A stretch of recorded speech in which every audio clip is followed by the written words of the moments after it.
Next 9 news में आपका बहुत बहुत स्वागत है। मैं हूं आपके साथ अबरारुल हक रहमानी। स्मृति ईरानी की बेटी जोश ईरानी को लेकर के जो रेस्टोरेंट वाले विवाद को अब तक इस तरीके से ढके छुपे तौर पर रखा गया था, अब उस मामले में कहीं ना कहीं बड़ी सच्चाई जो है वो खुल करके सामने आ रही। जी हाँ, स्मृति ईरानी अपनी बेटी को उस विवाद से कहीं ना कहीं जोड़ करके दिखाने के बाद बहुत ज़्यादा खफा नज़र आ रही थी और उन्होंने हाई कोर्ट का भी रुख किया था। साथ ही कांग्रेस के जो नेताओं ने उनकी बेटी को लेकर के मामले जो एक तरीके से उनके खिलाफ बयानात दिए थे, साथ ही उनको लेकर के जो ट्वीट किए थे, उन तमाम मामलों को लेकर के हाई कोर्ट ने उनको फटकार लगाई थी उस समय। लेकिन अभी का जो बड़ा मामला निकल करके सामने आ रहा है, सूत्र बता रहे हैं कि स्मृति ईरानी की बेटी जोश ईरानी को लेकर के जो तमाम जांच पड़ताल चल रही थी उसमें अब एक नया मोड़ आ गया है। अब वो मोड़ ये है कि अब स्मृति ईरानी की बेटी के खिलाफ जो सबूत है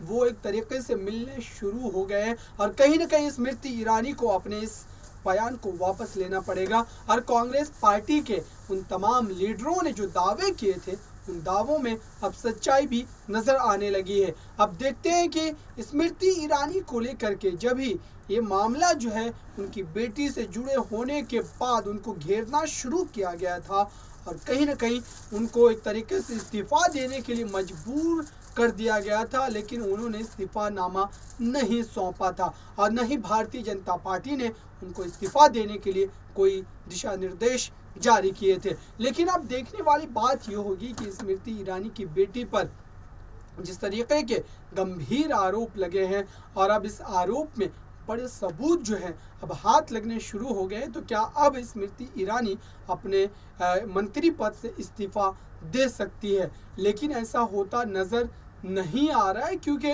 बीजेपी हाईकमान ने अब तक इस मामले में किसी तरीके की भी टिप्पणी करने से परहेज कर रखा है और यही चीज़ जो है वह विपक्षी दलों को कहीं ना कहीं परेशान कर रही है कि इतने बड़े मामले में अब तक बीजेपी नेतृत्व के द्वारा कोई बयान या किसी तरीके की सख्ती स्मृति ईरानी पर क्यों नहीं की गई है। देखते हैं आने वाले दिनों में स्मृति ईरानी की मुश्किलों में इजाफा होता है या फिर इस बड़े आरोप से उनकी बेटी को राहत मिल जाती है।